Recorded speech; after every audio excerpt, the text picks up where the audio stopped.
안녕하세요. 남희숙 작가예요. 오늘은 엘림 이야기 들어볼게요.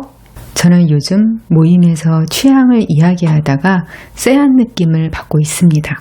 작가님이 이런 문제를 한 번쯤 다뤄주셨으면 해서 사연 보냅니다. 제가 그 모임에서 사람들과 어울리다가 의견을 말할 때 상대방이 그것에 대해서 불호 감정을 강하게 드러내는 경험을 자주 합니다. 얼마 전 모임에서 한 사람은 제가 넷플릭스의 땡땡 너무 좋아요 그랬더니 그거 진짜 별로지 않냐고 얼굴을 막 찌푸리더라고요. 그는 그 이후로도 두세 번이나 당신이 좋아하는 것을 나는 싫어한다는 식의 말을 했습니다. 자리를 옮겨 이야기하게 된 다른 사람은 제 취향을 무시하면서 저를 가르치려 한다는 인상을 받았습니다. 네가 잘 몰라서 그런 걸 좋아하는 거다 라는 취지의 말을 했는데 저는 그 분야 전공자거든요. 또 다른 사람은 제가 향신료 고수를 좋아한다고 했더니 계속 반복해서 불쾌해하는 표정으로 그건 비누맛 이런 말을 하더군요. 한 번은 그럴 수 있는데 같은 말을 반복하니 기분이 좋지는 않더라고요. 모임에서 이런 사람들을 대할 때마다 끝까지 부딪히지 않으려고 그렇군요 하고 맞장구도 많이 치고 침묵도 많이 하고 웃으며 재밌게 지나갔어요. 이게 여자들 모임이라 이런 면이 있는 건가 싶었는데 다른 곳에서 남성분도 그러더군요. 르네 마그리트라면서 보여준 그림이 달리 그림이었어요. 그래서 그걸 말해주었더니 너무 강하게 우기시는 거예요. 그 뻔한 걸. 황당한 건 그 자리에 다른 사람들도 그 사람에게 동조하는 분위기였어요. 제가 혹시나 해서 따로 찾아보았더니 역시 제가 맞는 거였어요. 얼마 전 직장에서는 한 동료가 직장에서 예능에 나오는 방송인 한 명을 어떻게 생각하는지 물어보더라고요. 그래서 별 생각 없다고 했더니 그때부터 그 사람이 너무너무 싫다고 맥락 없는 징후를 강하게 보이더라고요. 제가 그 사람이 좋다라고 대답했다면 제게 어떤 반응이 돌아왔을까 무서운 마음까지 들었습니다. 저는 웬만하면 남의 기분을 거스르지 않고 취향을 존중하는 편인데 그러지 못하고 무안을 주는 사람들이 너무 많습니다. 이런 사람들을 다 손절할 수도 없고 저는 어떻게 사람들을 대하면 좋을까요? 사연자님이 궁금하신 건 이거거든요. 사람들하고 어울려서 대화하는데 너무 거슬려. 이게 인간들이 대체로 다 이런 건가? 내가 예민한 건가? 사람들이 그러지 않게 하는 화법이 따로 있는 건가? 아니면 내가 예민한 거니까 그러려니 하고 신경 꺼야 하는 건가? 이거에 대해서 제가 먼저 말씀드리고 싶은 건요. 남의 의견이나 취향에 대해서 그 정도로 부정적으로 반응하는 건 예의가 아니에요. 사연자님이 불쾌하신 건 예민해서 그런 게 아니다. 이런 말씀 드리고 싶어요. 그렇다면 모든 사람들이 자기 취향 말할 때 이런 반응이 돌아오나? 그건 또 아니거든요. 이렇게 사연자님처럼 내가 무슨 말만 하면 그걸 부정하는 말을 듣는 상황. 이걸 여러 각도에서 오늘 같이 볼게요. 첫 번째. 너무 맞춰주는 화법은 아닌가 생각해 보세요. 사실 남의 취향을 듣고 대놓고 그게 별로야. 나는 너무 싫어. 이렇게 강하게 그리고 반복적으로 말한다? 이건 사실 공격성을 드러내는 거예요. 사람들이 살면서 스트레스를 많이 받잖아요. 특히 우리나라 사람들 유전적, 환경적으로 스트레스를 많이 받는 편이에요. 사람은 스트레스가 심해지면 뇌 조절 능력이 약해져요. 이럴 때 자기 감정을 다른 사람한테 공격성을 드러내면서 풀거든요. 근데 이게 아무한테나 그런 공격성이 나타나는 게 아니라 나보다 취약한 사람한테 드러내요. 여러 가지 콘텐츠에서 이런 거 많이 다루잖아요. 도로에서 경차 운전자가 추월하면 막 화를 내면서 보복 운전을 해요. 그런데 나중에 차 세워서 보니까 그 운전자가 험악한 인상을 하고 있는 건장한 남자야. 그러면 언제 그랬냐는 듯이 상냥해지면서 오히려 사과하는 거. 이런 전형적인 상황이 실제 경험담으로 나오기도 하고요. 영상 콘텐츠에서도 자주 변주돼요. 이런 거 보면 우리는 상대방이 강하게 생겨서 싸우면 내가 피해를 볼 것 같아서 화가 나도 참는 거다. 이렇게 생각하잖아요. 근데 그게 아닌 거예요. 심리학적으로 보면 그 경우에 실제로 화나는 마음이 사라지는 거예요. 이게 위험 회피 기제 때문에 그러는 건데요. 참는 게 아니라 실제로 화가 사라져요. 마찬가지로 사연자님이 취향을 말할 때 그런 강력한 혐오가 자주 들어온다. 사연자님이 상대방에게 이 사람은 약한 사람, 상처 줬을 때 나한테 피해가 안 올 것 같은 사람, 이렇게 인식되는 거예요. 사연 안에도 답이 있는 게 사연자님이 그냥 충돌하기 싫어서 웬만하면 그 맞장구 쳐준다고 하셨잖아요. 이런 방식이 그런 인상을 심어줬을 수도 있어요. 제가 자주 말하는 게 인간 내면이 깊게 들여다볼수록 별로라고 말씀드리잖아요. 이렇게 순한 사람들한테 자기 감정을 투사하는 게 특별히 나쁜 사람, 특별히 못난 사람, 이런 사람들만이 아니라 대부분의 사람들이 이런 경향성을 어느 정도는 가지고 있다는 말이에요. 다만 인격이 얼마나 더 성숙하냐에 따라서 정도 차이는 당연히 있겠죠. 순하고 취약한 인상을 주는 사람은요, 사람들이 자기한테 에너지가 있을 때는 그 사람한테 더 잘해주죠. 그런데 자존감이 낮거나 자기 상황이 안 좋거나 이런 사람들한테는 쉽게 공격의 대상이 돼요. 그래서 사람들하고 충돌하기가 싫어도 마냥 맞춰주는 게 좋은 게 아니에요. 사람들 무의식에 내 의견은 좀 묵살당해도 돼, 이런 생각을 심어줄 수도 있거든요. 이런 사람들은 서열이 낮은 사람으로 인식돼서 나쁜 대접을 받을 가능성이 더 높아요. 지금부터는 사연자님이 이렇다는 게 아니라 이럴 수도 있다는 경우를 가정해서 말씀드리는 건데요. 예전에 제가 어렸을 때 일이었어요.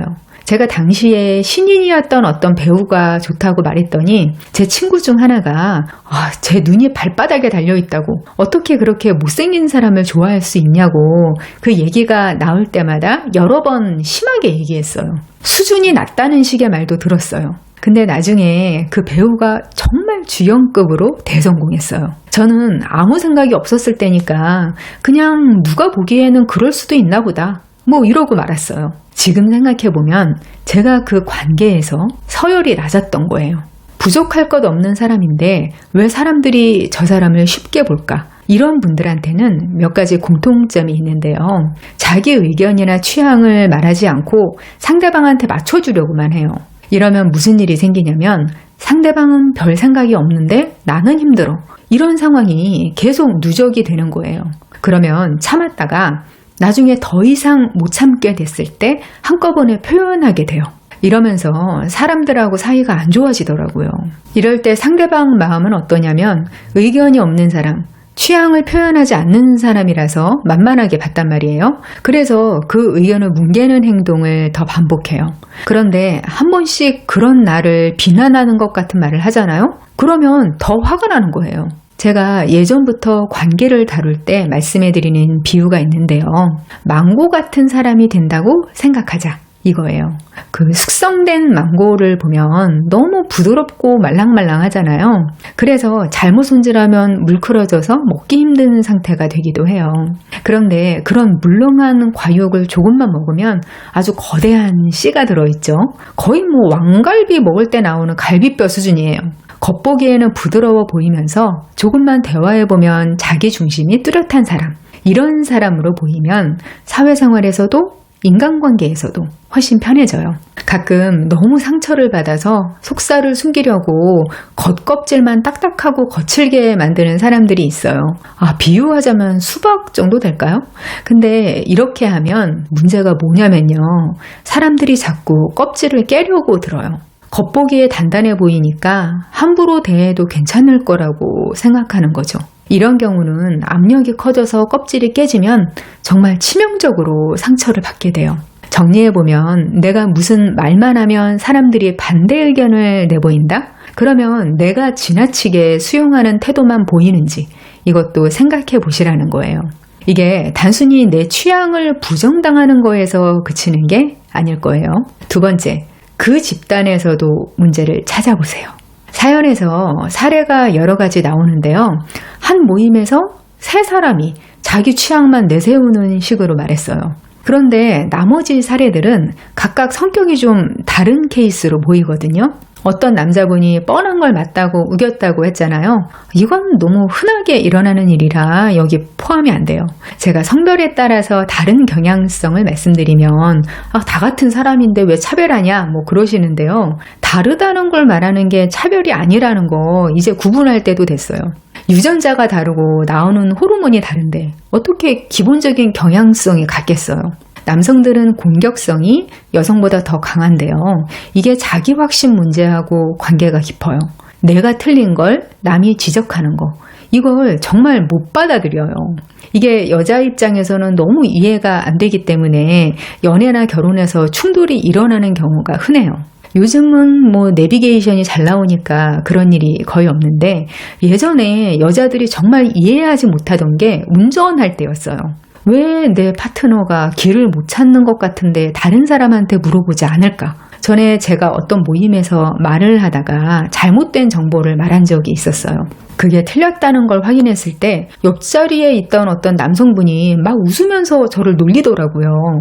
막상 저는 내가 착각했구나 이러고 말았는데 그냥 지나갈 일을 막 후벼서 제가 저 자신을 부끄러워하게 만들려고 하더라고요.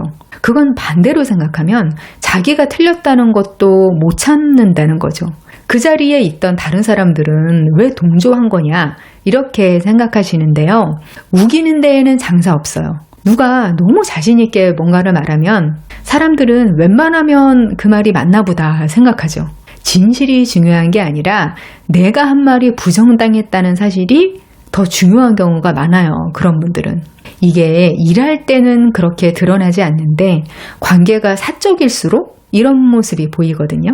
그래서 커플 문제 상담을 할 때 보면 여자분들이 왜 뻔한 걸 우기는지 모르겠다 이러시는 경우가 많아요. 남성들하고 소통할 때는 굳이 틀린 걸 틀렸다고 직접적으로 말할 필요가 없어요.